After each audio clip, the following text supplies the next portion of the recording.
നമസ്കാരം, വിപ്ര ന്യൂസിലേക്ക് സ്വാഗതം. ഇന്നത്തെ പ്രധാന വാർത്തകൾ.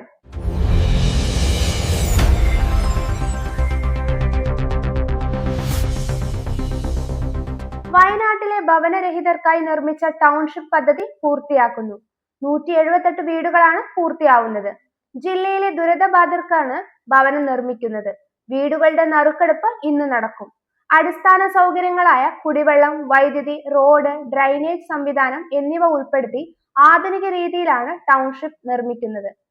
പദ്ധതി പൂർത്തിയാകുന്നതോടെ ജില്ലയിൽ ഭവനരഹിതരായ നിരവധി കുടുംബങ്ങൾക്ക് ഭവനം ലഭ്യമാകുമെന്ന് അധികൃതർ അറിയിച്ചു. തിരുവനന്തപുരം വണ്ടാനം മെഡിക്കൽ കോളേജിൽ ശസ്ത്രക്രിയക്കിടെ കത്രിക വയറ്റിൽ കുടുങ്ങിയ സംഭവത്തിൽ യുവതിയെ വിദഗ്ധ ചികിത്സയ്ക്കായി കൊച്ചി അമൃത ആശുപത്രിയിലേക്ക് മാറ്റി. പുന്നപ്ര സ്വദേശി ഉഷ ജോസഫിന്റെ വയറ്റിലാണ് കത്രിക കണ്ടെത്തിയത്. ചികിത്സാ പിഴവിൽ അന്വേഷണത്തിന് വിദഗ്ധ സമിതി രൂപീകരിക്കുമെന്നും കുറ്റക്കാർക്കെതിരെ നടപടിയെടുക്കുമെന്നും ആരോഗ്യമന്ത്രി.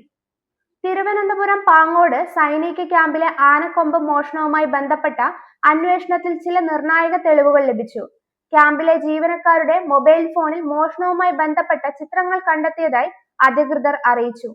ക്യാമ്പിൽ സൂക്ഷിച്ചിരുന്ന ആനക്കൊമ്പുകളാണ് കാണാതായത്.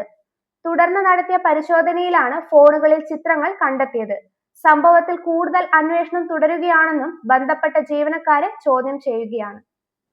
2020 ലോകകപ്പിൽ അട്ടിമറിച്ച സിംബാബ്വെ 179 റൺസ് വിജയലക്ഷ്യം. 3 പന്ത് ശേഷിക്കെ മറികടന്ന് ക്യാപ്റ്റൻ സിക്കണ്ടർ റാസയും 26 പന്തിൽ 45 റൺസ് എടുത്തു.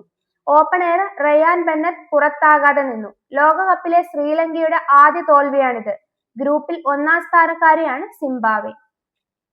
ന്യൂഡൽഹി AI ഇംപാക്ട് ഉച്ചകോടി ഇന്ന് സമാപിക്കും.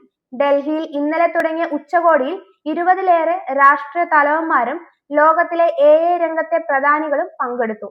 സമ്മേളനത്തിൽ നിർമ്മിത ബുദ്ധിയുടെ ഭാവി സാധ്യതകളും പ്രയോഗങ്ങളും ചർച്ചയായി. അതേസമയം ഉച്ചകോടിയിൽ പങ്കെടുക്കുമെന്ന് പ്രതീക്ഷിച്ചിരുന്ന ബിൽഗേറ്റ് പങ്കെടുത്തിട്ടില്ല. ഇതുപോലുള്ള ന്യൂസ് അപ്ഡേറ്റുകൾക്കായി വിപ്ര ന്യൂസ് സബ്സ്ക്രൈബ് ചെയ്യുക.